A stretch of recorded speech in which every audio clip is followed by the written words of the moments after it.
তো সেই তুলনায় আর কি এখন হচ্ছে আমার বাগানটা অনেকটাই বড় হয়েছে। আর বাগানে হচ্ছে আমি অনেক নতুন নতুন গাছ অ্যাড করেছি। তো আপনাদের সাথে হচ্ছে সবকিছু আর কি সেভাবে শেয়ার করা হয়নি। আমি হচ্ছে এই টমেটো গাছটা দিয়ে শুরু করি। তো আমার বাগানটা ছিল আগে শুধুই ফুলের বাগান, এখন হচ্ছে আলহামদুলিল্লাহ আমি নতুন করে হচ্ছে ফলের কিছু গাছ আর কি লাগিয়েছি, মানে সবজির গাছ বলতে পারেন। তো এখানে হচ্ছে একটা টমেটো গাছ লাগিয়েছি। মাশাআল্লাহ টমেটো গাছটা হচ্ছে অনেক কি বলে গ্রো করেছে, আর আলহামদুলিল্লাহ টমেটো গাছে আর কি ফুলও এসেছে আছে। আসলে এই ফুল গাছগুলোর নামগুলো আসলে আমি জানি না। আর এই গাছটা হচ্ছে আমি আমার ফুপির বাসা। আর আলুর গায়ে হচ্ছে একটু দাগ দেখতে পাচ্ছেন, এটার কারণ হলো আলুগুলো হচ্ছে মানে আমাদের দেশের বাড়িতে যে ক্ষেতের আলু আর কি বলে, তো ওইখান থেকে আর কি অনেকগুলো আলু কিনে আনা হয়েছিল। তো একটু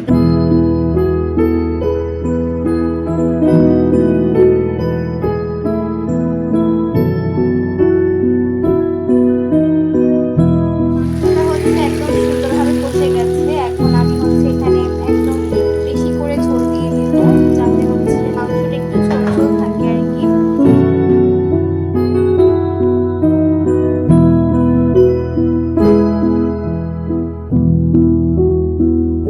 আসসালামু আলাইকুম everyone, welcome to mouse creativity. আশা করছি আপনারা সবাই খুব ভালো আছেন।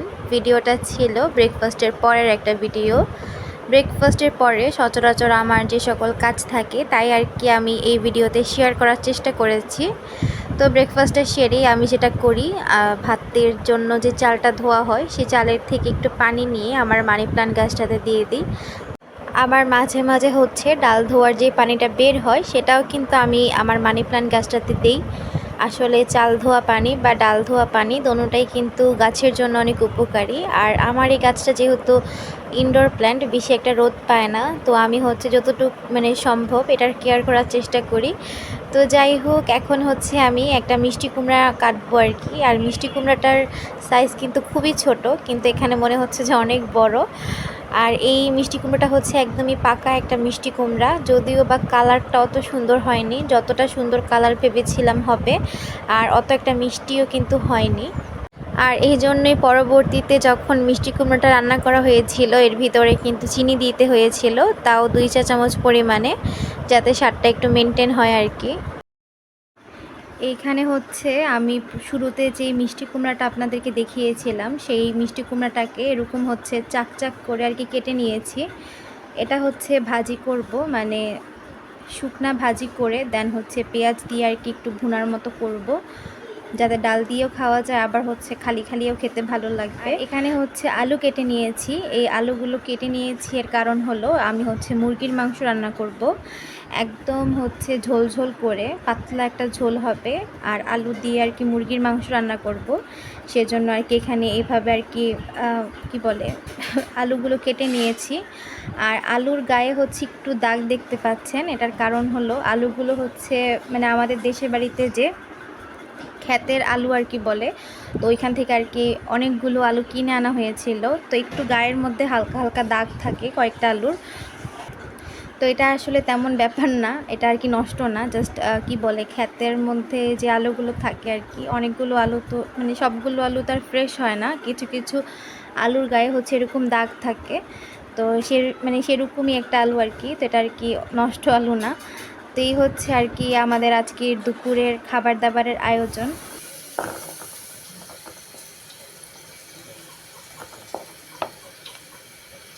বেশ অনেক দিন পরেই হচ্ছে রান্নাঘরে ঢুকলাম। আর এতদিন হচ্ছে প্রচণ্ড গরমের কারণে রান্নাঘরে একদম ঢুকতে ইচ্ছা করতো না। অন্যান্য কাজগুলো করতাম কিন্তু রান্না করতে আসতাম না, মানে খুব হার্ডলি আর কি রান্নাঘরে আসা হতো। তো আজকে হলো ফাইনালি ভাবলাম একটু রান্না বান্না করি, যদিও প্রথমে ভেবেছিলাম মিষ্টি কুমড়া রান্না করব, মুরগি রান্না করব, কিন্তু এত গরমের তাপ আমি হচ্ছে আর পারিনি। আমি হচ্ছে মুরগিটা রান্না করে ব্যাস রান্নাঘর থেকে কোনো রকমে বের হয়ে গিয়েছিলাম। তো এখানে হচ্ছে মানে মুরগির মাংসটা রান্না করার জন্য আমি প্রথমেই আর কি পেঁয়াজটাকে একটু ব্রাউন করে ভেজে এর ভিতরে আদা বাটা রসুন বাটা 1 টেবিল চামচ পরিমাণ করে আর কি দিয়ে দিয়েছি। এখন হচ্ছে আমি মানে যে গুঁড়া মশলাগুলো এর ভিতরে দিব সেগুলো হচ্ছে একটা বাটিতে রেডি করছি। আর ততক্ষণে হচ্ছে আমার মুরগির জন্য যে মশলাটা আমি চুলার মধ্যে বসিয়ে রেখেছিলাম সেগুলো হচ্ছে একটু কষবে।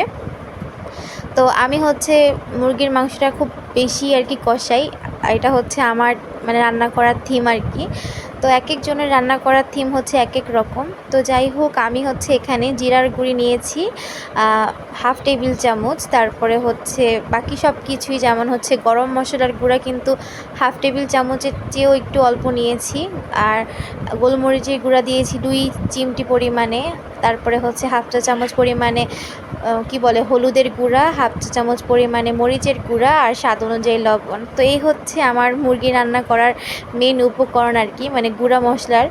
আর এই তো এ ফাঁকে হচ্ছে আমার যেই আদা আর রসুনের পেস্টটা আমি একটু কষতে দিয়ে গিয়েছিলাম, সেটা কিন্তু মোটামুটি কষে এসেছে। এখন হলো আমি সবগুলো গুঁড়া মশলা এর ভিতরে দিয়ে দিলাম। এখন হচ্ছে আমি এটাকে নেড়ে একটু পানি দিয়ে দিব। তারপরে হচ্ছে আমি মশলাটাকেও কিছুক্ষণ আর কি কষতে দিব।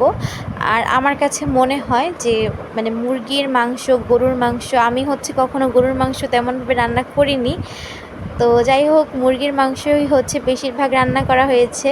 তো আমি হচ্ছে সব সময় আর কি একটু পানি দিয়ে মশলাগুলো আর কি কষিয়ে নেওয়ার চেষ্টা করি। এতে করে আমার কাছে মনে হয় যে মশলার যে একটা স্ট্রং ফ্লেভার আছে সেটা আর কি আর মুখে লাগে না। তো এভাবেই আর কি আমি সচরাচর মুরগির মাংস রান্না করে থাকি। প্রতিটা মানুষেরই হচ্ছে রান্নাবান্নার কিছু মানে নিজস্ব ট্রিক আছে। মানুষ চাইলেই কিন্তু অন্যকে কপি করতে পারে না। মানে নিজের কিছু আইডিয়া মানে কাজ করেই আর কি রান্না করার সময়, যে এটা অ্যাড করি, ওইটা অ্যাড করি, এভাবে রান্না করলে ইজি হবে, ওইভাবে রান্না করলে ইজি হবে। এক একজনের কাছে রান্নাটা হচ্ছে এক এক রকম, কিন্তু একই কিন্তু মশলা আমরা ইউজ করি, একইভাবে কিন্তু রান্না করি, কিন্তু এক একজনের মানে রান্নার ধরন এক এক রকম। তো যাই হোক, এখানে হচ্ছে নতুন করে কিছু শেখানোর নেই, যেভাবে হচ্ছে আপনারা রান্না করেন ঠিক সেভাবেই আর কি আমি রান্না করছি। তো আমি জাস্ট আমার রান্না করার ধরনটা আপনাদের সাথে শেয়ার করছি। মুরগির মাংসটাকে হচ্ছে কষতে দিয়ে আমি হচ্ছে এখন একটু লেবু শরবত খেয়ে নিচ্ছি। আর এই লেবু শরবতটা হচ্ছে আমি অনেক আগেই আর কি বানিয়ে রেখে দিয়েছি। অনেক আগে বলতে সকালেই আর কি বানিয়ে রেখে দিয়েছি। তো সারাদিন হচ্ছে আমি একা না, আমাদের বাসায় সবাই একটু একটু করে আর কি খাচ্ছি। যেহেতু প্রচণ্ড গরম, শরীরের মধ্যে একদমই এনার্জি কাজ করছে না। তো একটু করে লেবু শরবত, ডাবের পানি এগুলো খেয়ে যদি শরীরটাকে সতেজ রাখা যায় তাহলে সত্যিই আর কি ভালো লাগে।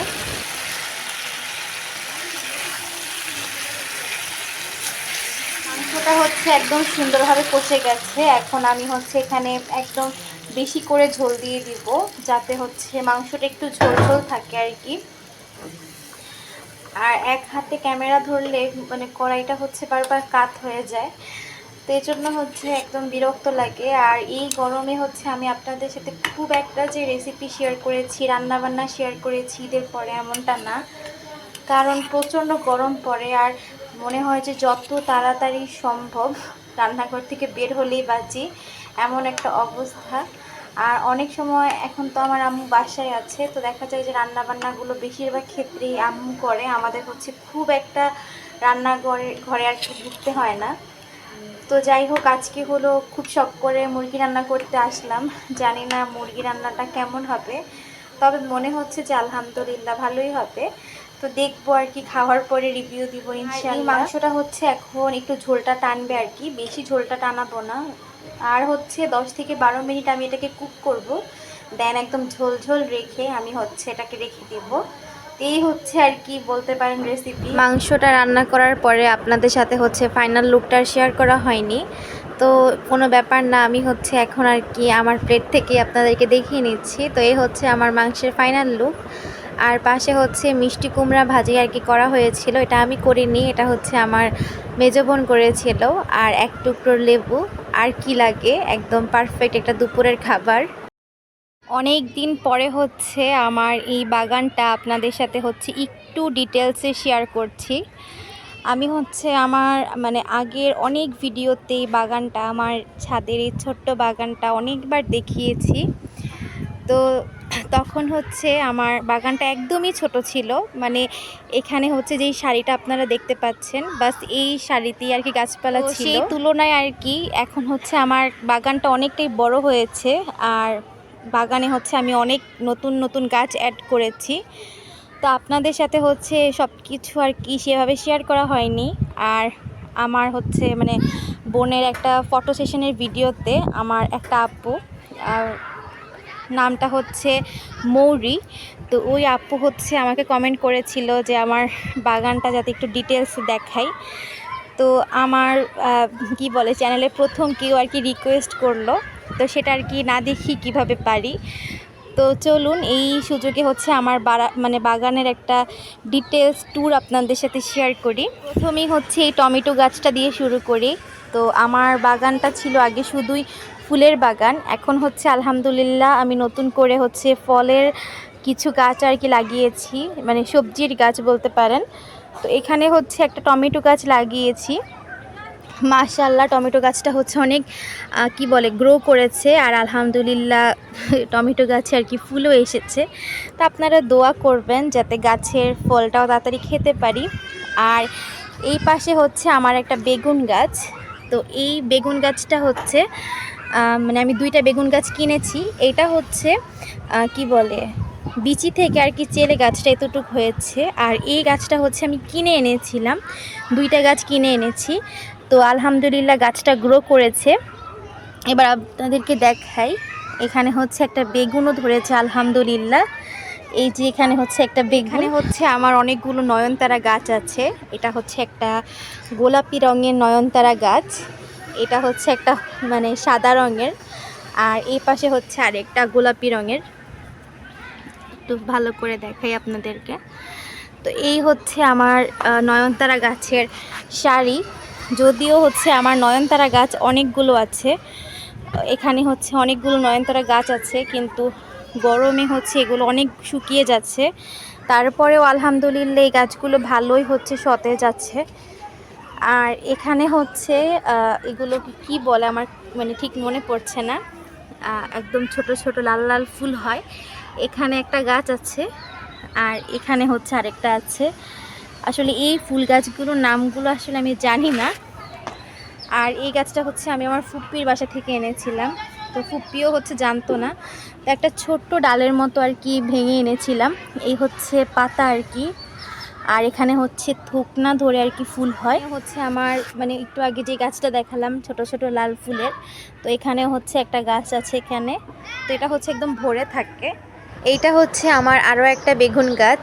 তো এটার মধ্যে কিন্তু অনেকগুলো বেগুন ধরেছিল আলহামদুলিল্লাহ। রমজান মাসে হচ্ছে এখান থেকে আমি অনেকগুলো বেগুন খেয়েছি, যদিও আপনাদের সাথে তেমনভাবে শেয়ার করা হয়নি। আর এই মরিচ গাছটা হচ্ছে আমি আমার অনেক ভিডিওতেই দেখিয়েছি আলহামদুলিল্লাহ, এখনও কিন্তু খুব ভালোই আর কি মরিচ ধরে এটার মধ্যে। তো এই হচ্ছে আর কি আমার মরিচ গাছের অবস্থা। ছাদে টুকিটাকি গাছ লাগানোর একটু প্রচেষ্টা করেছি আর কি। এখানে হচ্ছে একটা করলা গাছ লাগিয়েছিলাম একটা ড্রামের মধ্যে আর কি মাটি ফেলে, আলহামদুলিল্লাহ গাছটা ভালোই মানে বড় হয়েছে, আর করলাও কিন্তু ধরেছে। তো করলাটা যাতে পোকা না ধরে সেজন্য পলিথিনের মধ্যে আর কীভাবে রেখেছি, জানি না কতটুকু ঠিকভাবে রেখেছি, আপনারা কমেন্ট করে জানাবেন। আর এই তো এরই সাথে আপনাদের কাছ থেকে বিদায় নিচ্ছি। সবাই ভালো থাকবেন, সুস্থ থাকবেন, দেখা হচ্ছে নতুন কোনো ভিডিওতে। আর আজকে আমার এই ছাদের ট্যুরটা আপনাদের কাছে কেমন লেগেছে সেটা অবশ্যই কমেন্ট করে জানাবেন। এটা আমার হচ্ছে একটা লেবু গাছ, এখান থেকে আমি হচ্ছে লেবু খেয়েছি আলহামদুলিল্লাহ, আপনাদের সাথে শেয়ারও করেছি। এবছর কিন্তু ভালোই আর কি লেবু ধরেছিল। এই ছিল আমার বাগানের অবস্থা। সবাই ভালো থাকবেন, সুস্থ থাকবেন, সবাইকে আজকের জন্য আল্লাহ হাফেজ।